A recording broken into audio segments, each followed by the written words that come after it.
Cette deuxième vidéo donc consacrée à l'histoire des Diadoques à travers les cartes porte sur une période charnière de l'histoire des Diadoques, à savoir la paix de 311. Donc comme je l'avais dit en préambule de la première vidéo, on est souvent confronté déjà à un manque de cartes fiables sur cette période et également de cartes datées. Donc j'ai cru bon rajouter une date, parce que c'est pas toujours évident pour l'historien amateur de s'y retrouver. Alors, je vais aller relativement vite sur la première phase de la guerre des Diadoques, qui est déjà très complexe, et revenir voilà, sur la figure d'Antigone, qui est vraiment le personnage central de la période.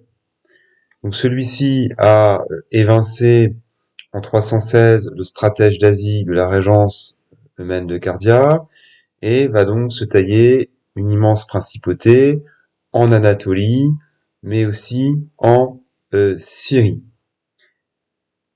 Antigone va aussi entrer en conflit avec Séleucos, on est donc vers l'année 312, mais il sera vaincu.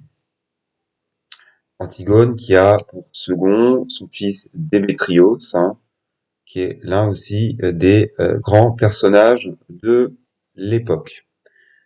Voilà donc pour Antigone, sachant bien sûr qu'il va laisser son nom à la dynastie antigonide, mais qui régnera plus tard en Macédoine.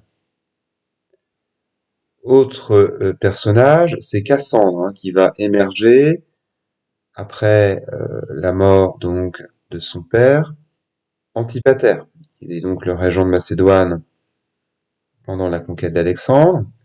Cassandre, qui au départ sera évincé de la succession d'ailleurs de son père au profit d'un dénommé Polyperchon, et donc il va se rapprocher d'Antigone, et Cassandre va faire assassiner d'abord Olympias, et ensuite Roxane et Alexandre IV, bien sûr le fils posthume d'Alexandre.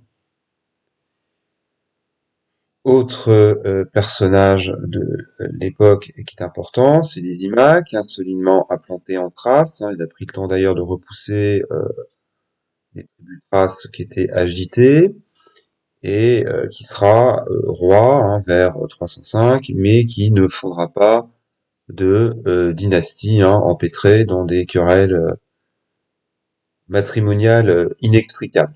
Et il sera vaincu finalement par Séleucos en 281. Autre grand personnage, c'est bien sûr Ptolémée, qui est solidement implanté en Égypte depuis 323, qui a, on l'avait vu, annexé immédiatement la Cyrénaïque, et qui, au départ, est l'allié d'Antigone. Sauf que Antigone va manifester des ambitions sur la Syrie et la Phénicie, ce que évidemment Ptolémée n'accepte pas, et il y aura une bataille en 312, la bataille de Gaza, donc qui voit la défaite de Démétrios, le fils d'Antigone, contre Ptolémée.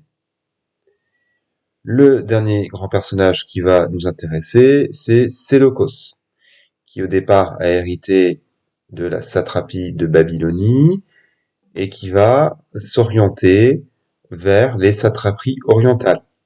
Il va soumettre ou intégrer en formant une immense principauté.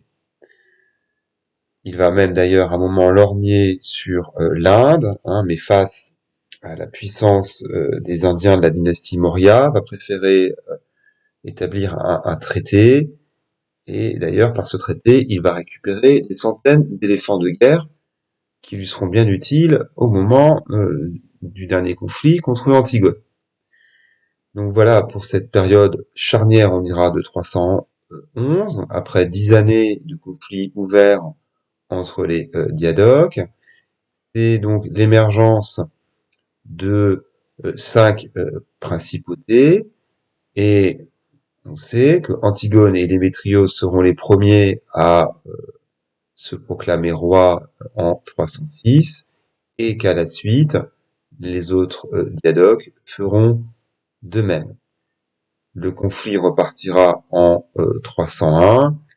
En clair, hein, une coalition de l'ensemble des diadoques contre Antigone, qui sera vaincue et tuée à la bataille d'Issos. On est là au centre de l'Anatolie. Voilà pour cette vidéo.